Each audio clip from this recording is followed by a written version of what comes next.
Have you ever woken up, looked around, and thought, where did everyone go? The house is quieter now. The phone rings less often. The days seem longer than they do. If you've ever felt that deep, aching kind of loneliness that can sneak up after 70, you are not alone. And I want you to know, it's not a life sentence. It's just a chapter, and chapters can be rewritten. Today, we're going to have a real, heart-to-heart conversation. Because feeling lonely doesn't mean you've done anything wrong.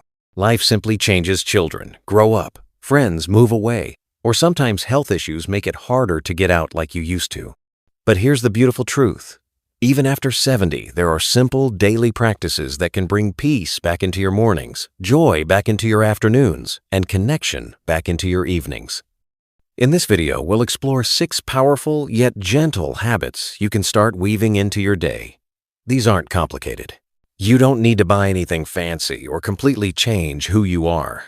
These are small, soulful shifts that will help you feel more alive, more connected, and more at peace with where you are right now. Let's start with something surprisingly powerful: the practice of starting each morning with gratitude. Now, I know you've probably heard it before, but stay with me for a moment. When you wake up, before your mind starts racing about all the aches and pains or everything you don't have, try this. Place your hand gently over your heart, close your eyes, and think of just one thing you're grateful for. Maybe it's the sound of birds outside your window. Maybe it's the warm blanket wrapped around you. Maybe it's simply the fact that you've been given another beautiful day. Starting your day this way sends a soft, loving message to your mind and body. I am still connected. I am still part of something bigger. Over time, you'll notice that mornings feel less heavy, and even if loneliness taps you on the shoulder, you'll have an anchor that brings you back to peace. Now, once your morning begins with that feeling of calm, let's move into something that brings your heart into motion: reaching out to one person every single day.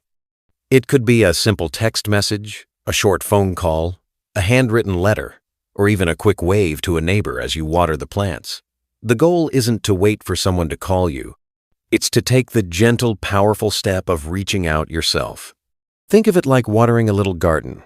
Some days, you might get a bright, beautiful flower back, a lively conversation, a shared laugh. Other days, you might only feel the satisfaction of knowing you made the effort. But every single act of reaching out keeps your heart open, keeps the soil of connection soft, and keeps loneliness from hardening it into something brittle. One woman I spoke to recently, Janet, told me she started mailing out a simple postcard every Monday. Nothing fancy, just a few words like, "Thinking of you," or "Hope your week is lovely." She didn't hear back much, but slowly, the calls and visits began to trickle in. And even on days when nobody responded, she said the simple act of writing made her feel less invisible, more present, and incredibly peaceful. Now that we've touched on how gratitude and reaching out can begin to shift your days into something brighter and softer, it's time to gently open the door to another practice, one that might surprise you. It's the practice of learning something new, even just a little bit every single day. Now, before you think, "I'm too old for all that learning business," let me tell you something. Your brain is a living, breathing part of you, just like your heart. And just like your heart gets stronger with a little daily movement, your mind lights up with a little daily discovery. It doesn't have to be anything complicated. Maybe you learn a new word in another language. Maybe you watch a short documentary online about a country you've never visited. Maybe you sit with a grandchild or a neighbor's child and let them teach you a new game, even if you don't quite get the rules right away. Every time you learn something new, you're telling yourself, "I'm still growing.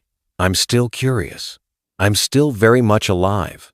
And that feeling of being alive, it is one of the most powerful ways to push back against loneliness. I remember talking to Mr. Patel, who's 78 years old, and recently picked up the ukulele. He laughs and says he's still terrible at it, but every evening when he strums those silly little tunes, he feels a spark he thought he had lost. It's not about being perfect. It's about being in motion, being engaged, being awake to the little joys tucked into each day.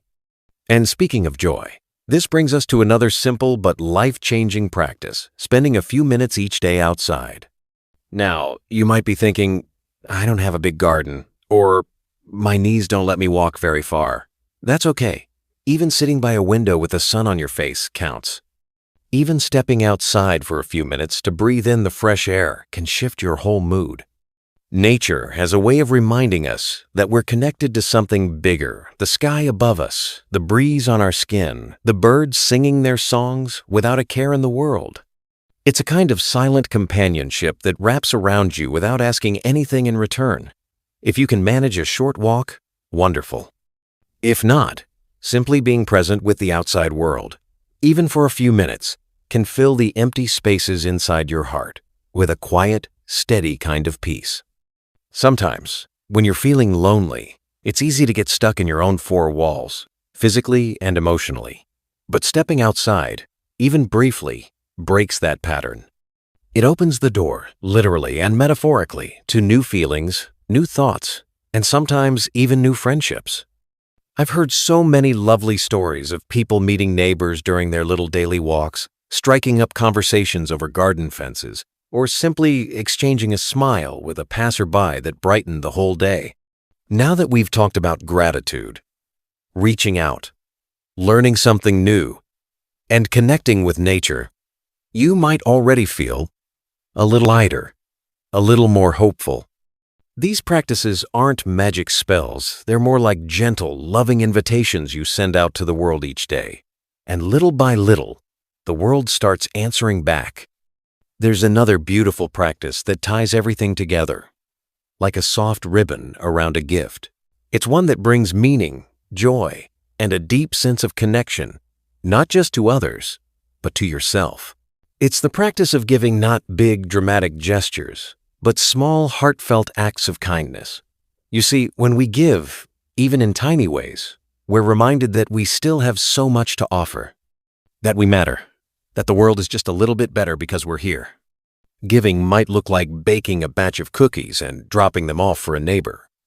It could be knitting a scarf and donating it to someone in need.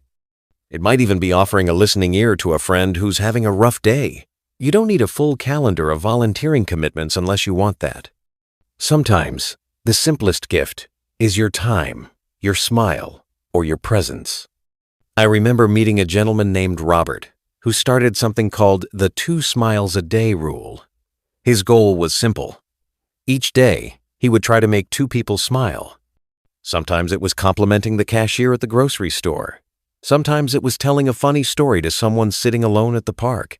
He said that even on days when he didn't feel like smiling himself, by helping someone else smile, he ended up feeling better too. Loneliness, after 70, often comes from a feeling of disconnection, of fading into the background. But every time you give, you're stepping forward into the light again.